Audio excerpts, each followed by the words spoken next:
Morning. It is June the 17th, and today we're going to talk a little bit about the G7 meeting. We've got Biden overseas with all the seven dwarfs of the G7, the principal leaders of NATO and the Western Alliance.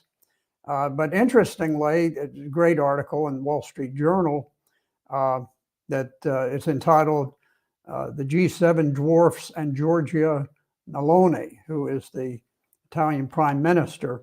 She's apparently the only popular leader, according to the journal.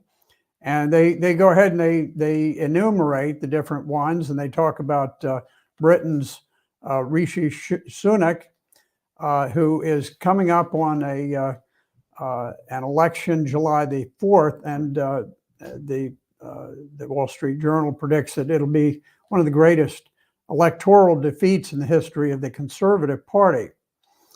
They touch on then German Chancellor Olaf Scholz, who has been a tremendous proponent of war and war spending, and he of course suffered an enormous defeat in Germany, and according to the journal, he's unlikely to survive the next German election. They talk about Canada's Justin Trudeau, certainly a very slimy, sinister fellow, if there ever was one. He's very deeply unpopular. You can remember all those huge truck demonstrations that shut down the flow of goods for some time in Canada. Deeply unpopular, Justin Trudeau. And I guess he's been weakened to the point where he won't be able to honor Canada's commitments to NATO. So he's going to fail to, after doing everything in the world to create the bloodshed over there, he says, okay, I can't pay the bill. One of my favorites, France's Emmanuel Macron, he was the fellow who led the effort to actually get NATO troops inserted into the combat in Ukraine, to actually have them cross the border into Ukraine. He sent some number of French troops. He used French Foreign Legion, but quite a number of them have been killed already. So he was absolutely, he was probably the biggest single loser of all of the European Parliament elections that occurred last week.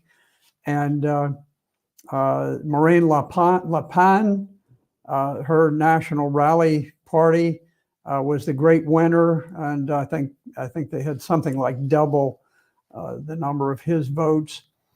So Macron has dissolved the Parliament and called for snap elections. And we'll see how that turns out, but it's not looking too good for Macron.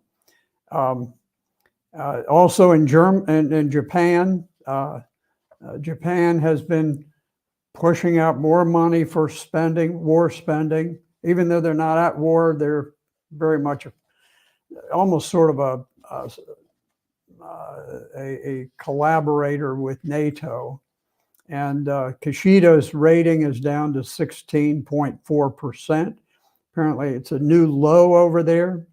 And it is possible, even though they sort of have a one-party rule in Japan, and it looks like even that may fall, that he may face defeat.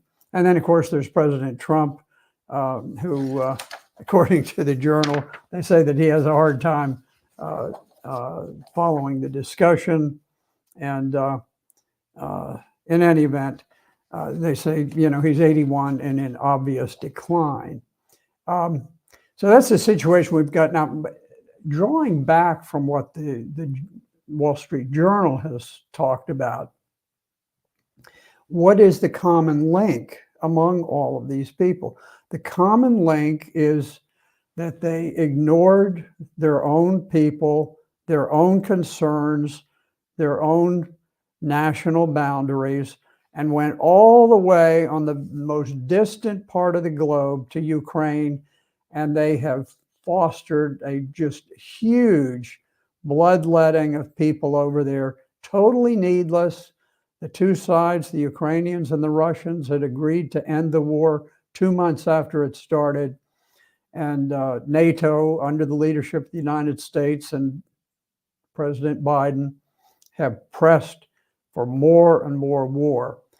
So what's happening is that gradually Ukraine has become a permanent welfare state of the United States and of NATO as a whole. The voters don't like this. The voters are really, really sick of war, and you can see it's likely to bring about the downfall of a lot of these governments over in Europe. They pointed out something interesting in the Wall Street Journal article, and they were saying that arguably the most successful Western leaders today is the Greek Prime Minister Mitsotakis, and they say that he rescued his country from a debt trap with free market reform, and they suggest he'd be a lot better member of the G7 than Mr. Trudeau. Of course, Greece is a small place, but I'll point out to you that Greece has not been enthusiastic at all about the war in Ukraine.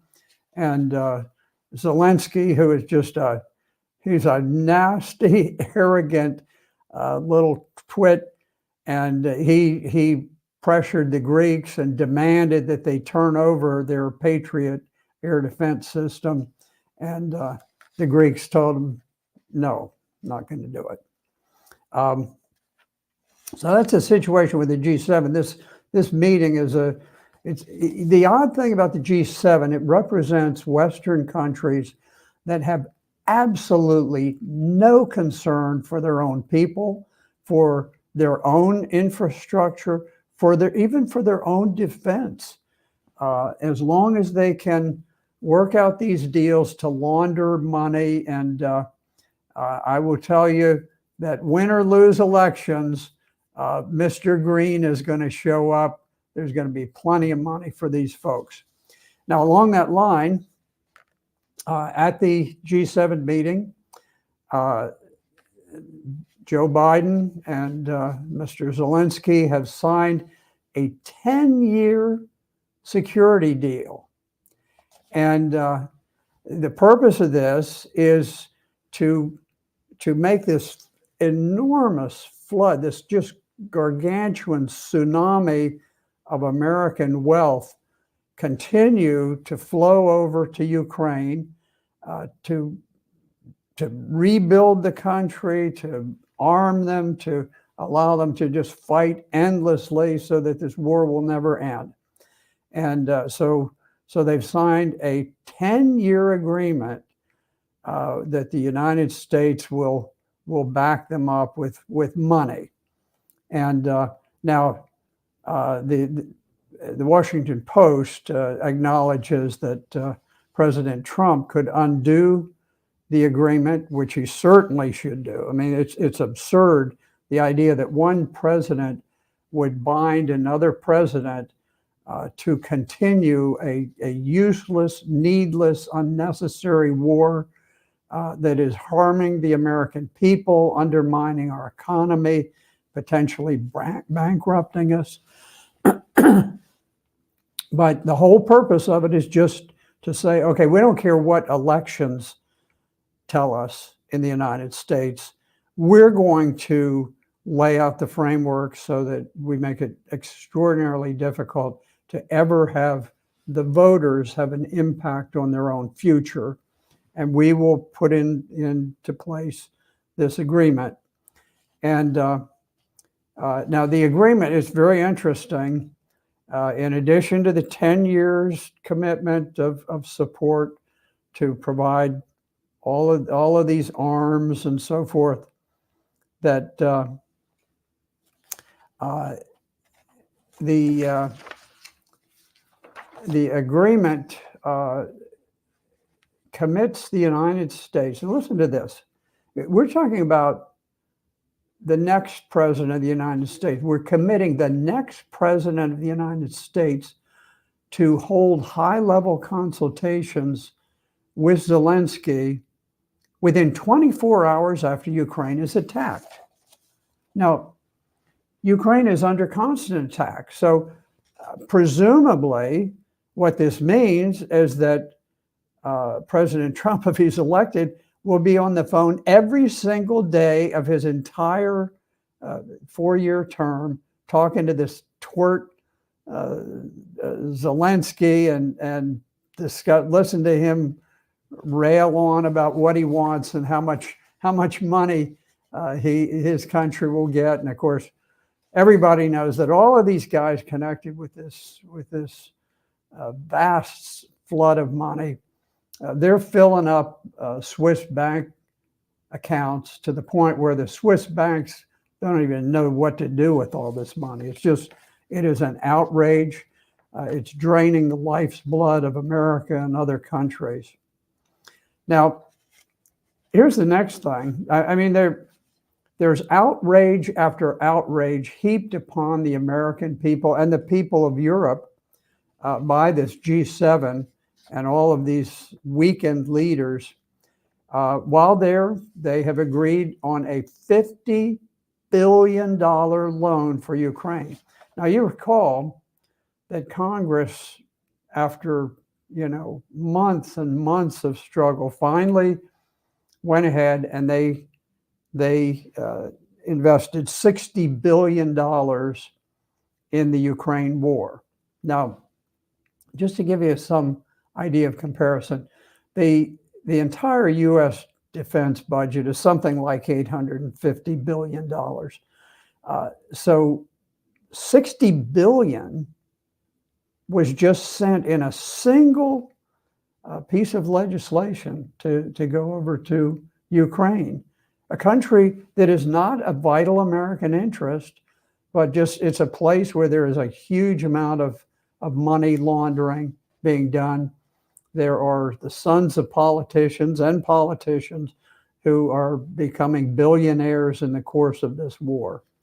So at the G7,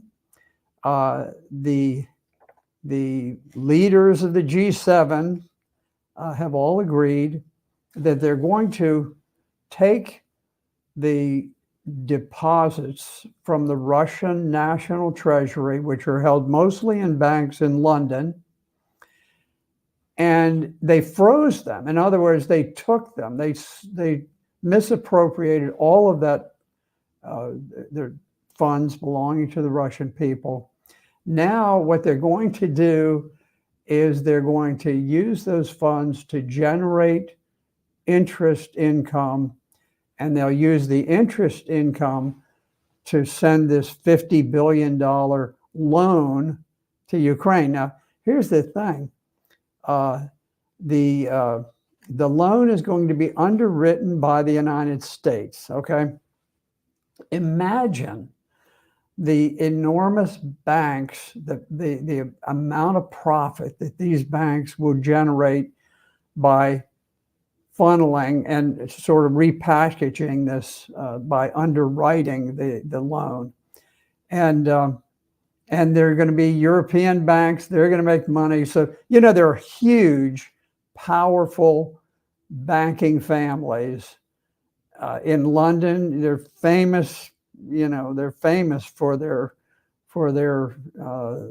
one particular enormously powerful banking company that has long, for generations and generations, funded wars. Wars are very popular or profitable. It's one of the most wars, drugs, things of that sort generate vast sums of money. And this is how the London bankers have done it. And now we're gonna get our share. We're gonna get plenty of money funneled through the United States banks. And so this is $50 billion that's going to Ukraine. And then I believe this is Janet Yellen's comment. She says, this is the first tranche. And if necessary, there's more behind it, she said. In a sense, we're getting Russia to help pay for the damage it's caused. Well, the damage was caused by NATO because NATO blocked the peace agreement that would have occurred before there was much of any damage at all. The two sides, Ukraine and Russia, they 4 days after Russia crossed the border into Ukraine, 4 days, and they had already begun peace talks. Within 2 months after Russia had crossed the border, within 2 months, the first deputy foreign minister of Ukraine was announcing that the deal was all but done, almost in the bag, words to that effect. And then Prime Minister Boris Johnson flew. He landed in Kiev and basically sent the word from the US and NATO, knock off all this talk about peace. We got big money riding on this, I suspect. That's what he wasn't using those words. He was saying this is something for the glory of Europe or whatever. But what he was thinking is we got big money riding on this, and you're not going to interfere with our investments. And in any event, Zelensky actually passed a law prohibiting anybody from negotiating peace with the Russians.